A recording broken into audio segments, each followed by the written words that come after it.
Yuk, ayo anak-anak kita belajar peradaban Mesopotamia. Mari kita lihat peradaban Mesopotamia dikenal juga dengan nama The Cradle of Civilization. Letaknya ada di sini, tepatnya sekarang terletak di negara Irak. Kenapa disebut Mesopotamia? Karena terletak di antara dua sungai besar, yaitu Sungai Efrat dan Sungai Tigris. Kita juga mengenalnya sebagai peradaban Sungai Efrat dan Tigris. Karena wilayahnya sangat subur, maka menjadi daerah perebutan. Pernah ada 6 kerajaan yang pernah berkuasa di Mesopotamia, yaitu kerajaan apa saja?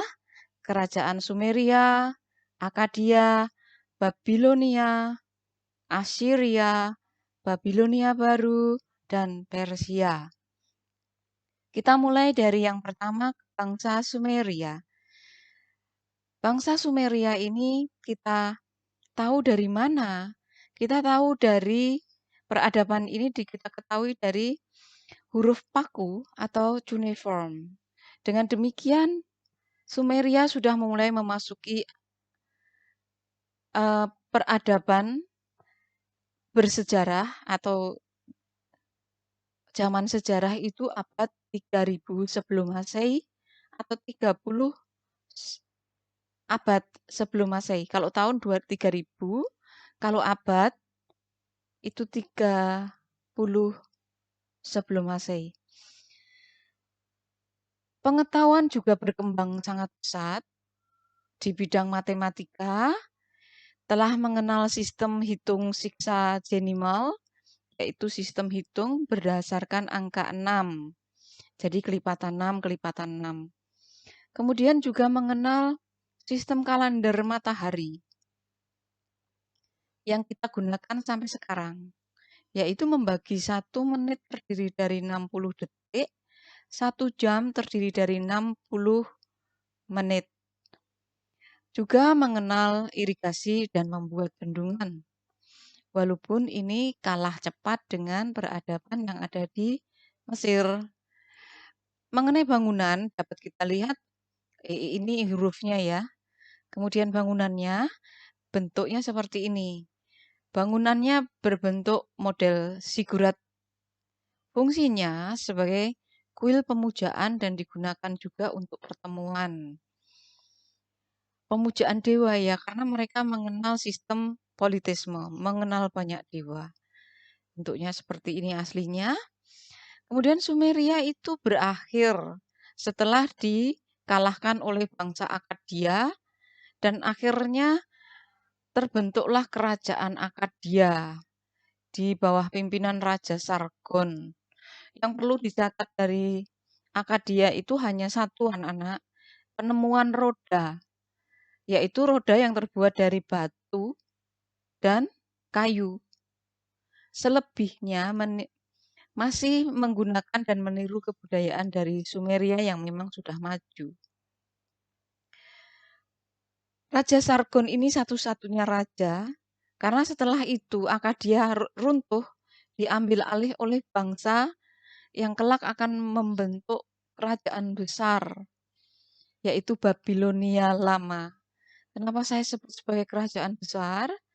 Karena ada raja terbesar yang sangat terkenal, yang menorehkan sejarah dunia, yaitu Raja Hammurabi. Apa yang terkenal dari dia? Dia membuat undang-undang secara tertulis untuk pertama kalinya di dunia. Ditulis, dipahatkan dalam tugu batu setinggi 2,5 meter. Dikenal sebagai Kodeks Hammurabi. Kalau sistem kepercayaan masih sama, politisme. Dewa tertingginya Dewa Marduk yang berbentuk seperti singa. Kalau Kodeks Hammurabi bentuknya seperti ini anak-anak. Masih dipahat menggunakan huruf paku ya. Nah, Hammurabi setelah meninggal Babilonia menjadi lemah dan mudah dihancurkan oleh bangsa Assyria. Bangsa Assyria itu dari bangsa Hittite, bangsa Turki sana. Nah, membentuk kerajaan Assyria yang bercorak militer. Ibu kotanya ada di dalam Alkitab yo, ibu kota Niniweh. Di sana dibangun patung-patung untuk persembahan, patung-patung yang disembah untuk berhala.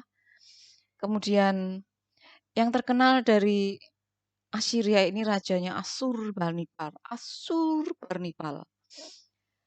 Dia membangun perpustakaan tertua di dunia. Gambarnya, ilustrasinya ada di sebelah kiri. Bangunannya seperti itu. Dapat menampung 22.000 tablet. Anak-anak, yang dimaksud dengan tablet itu adalah loh batu yang ditulisin pakai dipahat gitu ya. Kalau kamu mau pinjam satu dari perpustakaan itu, meminjam satu kesusastraan ya berat banget. Kemudian bangsa Assyria ini dapat diruntuhkan kembali oleh bangsa Babilonia yang tadi sempat dia runtuhkan ya. Membangun peradaban baru namanya Babilonia baru atau Neo Babilonia. Kerajaan yang sangat besar, sangat terkenal. Raja terbesar dan terkenalnya adalah Nebukadnezar. Ibu sengaja membuatkan gambarnya wanita dan Raja Nebukadnezar. Karena segala sepak terjang Nebukadnezar ini diperuntukkan bagi istri tercinta.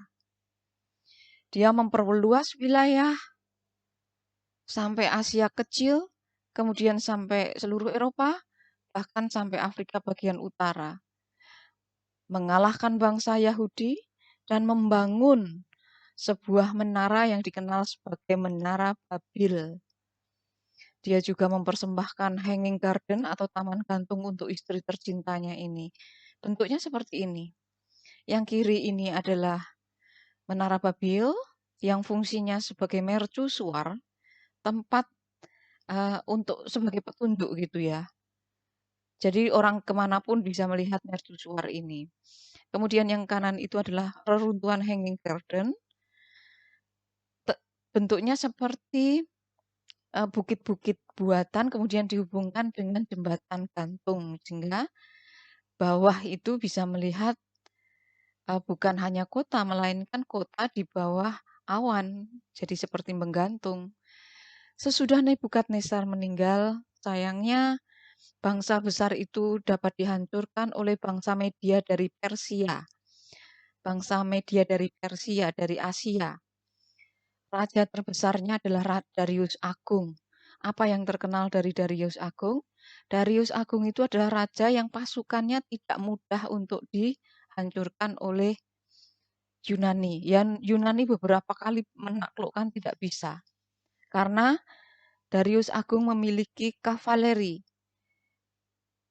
dari pasukan gajah. Lah kalau kuda melawan gajah ya jelas takut kudanya. Kemudian baru Alexander Agung dari Macedonia, Yunani baru dapat meruntuhkan Darius Agung, bahkan membunuh Darius Agung. Dia adalah tadi ya siapa? Alexander Agung, the Great Alexander, atau kalau orang Arab menyebutnya sebagai Iskandar Zulkarnain. Kemudian Mesopotamia dapat dipersatukan menjadi wilayah Yunani. Begitu saja anak-anak. Terima kasih, semoga ini dapat membantu. Sampai jumpa.